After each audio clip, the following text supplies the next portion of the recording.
for joining me today. I'm Grace, and I'm with Saleha. She's an entrepreneur, a UAE-based recruiter, passionate about gender diversity, and she's going to share it on the show. It's a pleasure having you here. Thank you, Grace. Thank you so much for inviting me.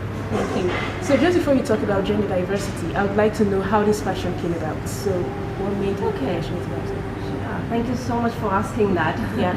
I would like to start by introducing myself a little bit.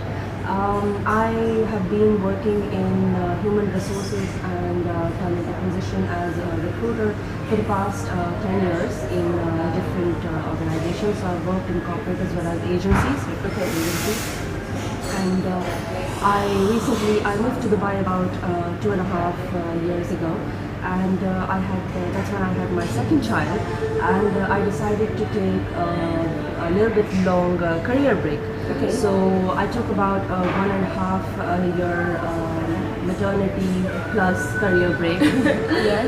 And it was amazing. I mean, even though I was so busy with the little one, because obviously having a little baby with you is it's a full-time job. Exactly. But it was so amazing because it was during this break that I actually had the time to look into actually what I want to do with myself, what I want to do with my career. Okay. I always had the passion for recruitment, and that's what I have been doing.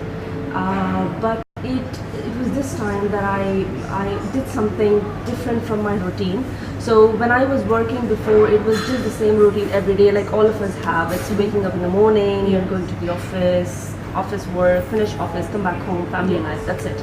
But it was this time I did so many different things. I used to take my little one to the play areas and socialize with a lot of moms, meet a lot of ladies. I joined a lot of groups where I could meet mothers as well as other ladies as well. Okay. So this is when I felt that, and I hear so many different stories from everybody. There were stories from ladies who are moms who want to return to work. There were stories from women who are in the mid-level and who are facing a glass ceiling. They're not able to grow. There are ladies who are in their maternity breaks, and it's not flexible, the work environment, so many different things.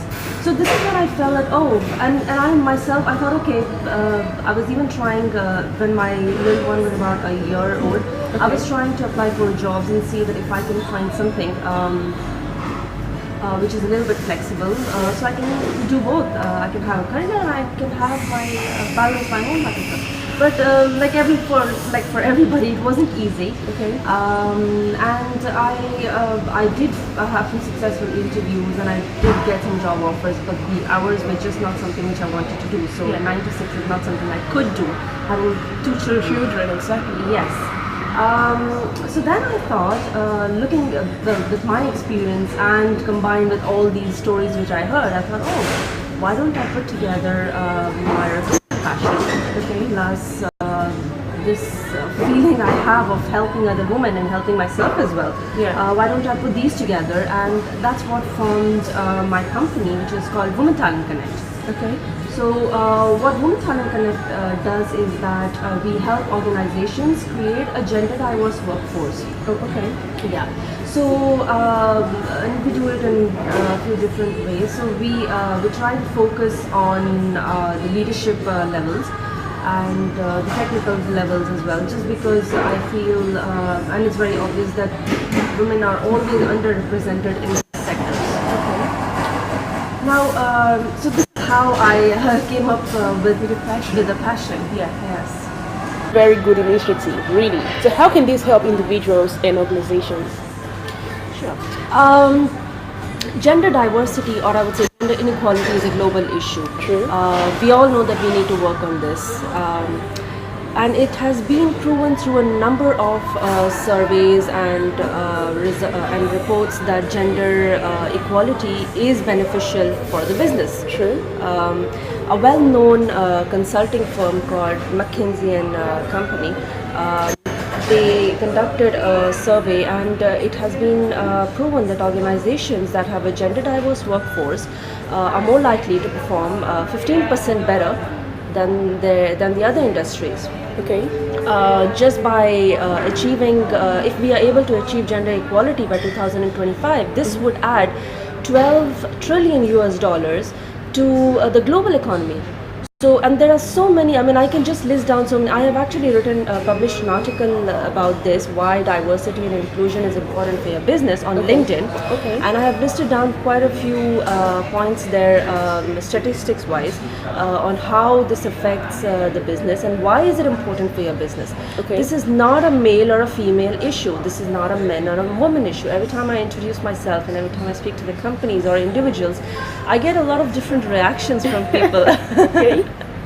Some go like, oh, okay, why would you want to do something like that? And some are really happy, and I get good and I get bad. Some will say, oh, okay, so you're limiting your business only to women. Are you sure what you're doing? Because this is going to cut half of your, half of your business. So you're leaving half of your business just because of this. But someone has to do this. Okay. If everybody thinks about business, if everybody thinks about how am I going to make money, why? I mean, I have a very good database of both the candidates, male and female. Mm-hmm. But I chose to do this because I feel somebody has to do this. I mean, if we don't. If someone doesn't step up, then who's going to think about this? And if I want to see a change in someone, if I want to see a change in the organization, if I want to do something for someone, I think it has to start from myself. And only then we can think of changing the world. True. I'm so glad you followed your passion. Really. you. And I'm sure a lot of organizations will benefit from this. I'm so glad you came. Thank you so much for sharing this on the show. Thank you. And see you next time. Bye. Thank you. Bye-bye.